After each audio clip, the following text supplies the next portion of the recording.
Just have been in IT security, IT pretty much all my life. Been focused in the IT security space solely in there for the last 10 years. I'm with Mercury Systems. We're an aerospace and defense contractor headquartered in Andover, Massachusetts, but we got offices all over the U.S. and quite a few international offices as well. We've got about 2,300 employees right now. Those are different requirements that the government puts out for companies that are working in the defense or in the government contracting space as a whole. So the FAR 21 clause is overarching for all acquisitions. DFARS would be the defense modification of the FAR. So 853 was the original set of guidelines put together for government computers. So anything that was owned, operated by and for the government.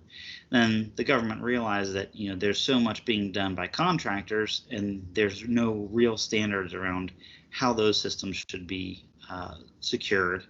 That they created 800-171, which is basically a subset of 853. Takes a lot of the work that was put into that and says, okay, these pieces really only apply to government company or to government computers. We don't need to worry about those. These are good practices for everybody. And when we're giving this information out to defense contractors, we need them to be sure that they are protecting the information the same way. So there's a subset, which is the 800-171, and that was codified into law back in the 2016-2017 timeframe. Odds are very good it's in one of your contracts, the DFARS clause, the 7012 clause, which tells government contractors that if they are receiving CUI, then they have to be compliant with the 800-171 controls. So federal contract information would be any information that either a company or the government creates that's not for public release. So there could be a lot of different examples of what this could be, but it's something, as you're working with the government, it's not public information, basically. So it could be as simple as kind of your pricing sheet, on a contract you have with the government, some information about what you're doing for them that's not public, but it also does not fall under a set of specific guidelines. So normal transaction would be like if you signed a contract with the government. That's something that goes onto the public record, something you could get through the FOIA. If you submitted something like that, the government would be permitted to release it, or they may even put it out there just for clarity, just so there's the visibility of that within the government. So there's a change that started after September 11th, when the government realized that all the different law enforcement departments, all the different groups within the government, they had totally different ways of categorizing data.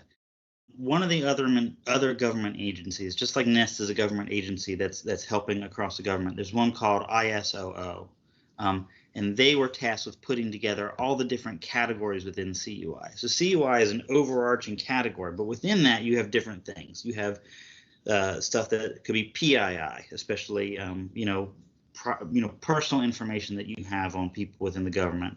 You can have CTI, controlled technical information, which would be about engines or other kind of electronics, munitions, things like that for the government. There's a whole bunch of other different kind of categories in there as well. Naval propulsion information.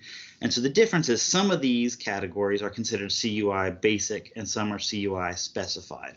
And you'd have to go to the overarching CUI website to get an idea of these different ones. And I'm sure, Greg, you can provide that as a link to some of your. So I see two really big challenges for all companies, and it's a lot worse for small companies. First off, the government is really not marking CUI clearly right now. And when it flows down to a prime contractor, they have to flow these down to the small businesses that make up the bulk of the actual work that's being done in the defense industry.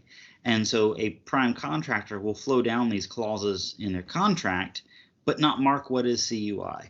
so that a small business is supposed to protect this data, but at the same time, it's really hard to know what this data is. And we're hoping that the DoD puts together some better guides for the contracting officers to help them specify this data is CUI, this data is just FCI. Right now, that is the biggest challenge for a manufacturer of any size, anybody in this industry, to understand what exactly is the data that we need to be protecting at the highest level. The second large challenge for small companies is just the fact that there's 110 controls there. There's 110 controls in 171, 130 in CMMC level 3. And they require a lot of work as far as documentation, maybe not staff, because you can get some MSPs to help of maturity that goes into that, a lot of work as far as gathering information, putting this together. And if you've got a small company with a small IT staff, it can be really, really difficult to gather all this information and prove that you're doing it on a regular basis. So Mercury Systems, at 2,300 people, we are both a subcontractor and a prime. So we are prime on some contracts with the government, where we sign the contract, we do the work for them. And we're also subcontractors to a number of companies where they'll have the contract with the government and need something done, and they'll reach out to us and we'll supply a piece of that contract. The easiest thing to do, in my mind, and I say easy in quotes, is just to put some policies together, just to let people understand, do some internal education that this data, it may not belong to us. It belongs to the government. It's our responsibility to safeguard this. At Mercury, we talk a lot about the warfighter.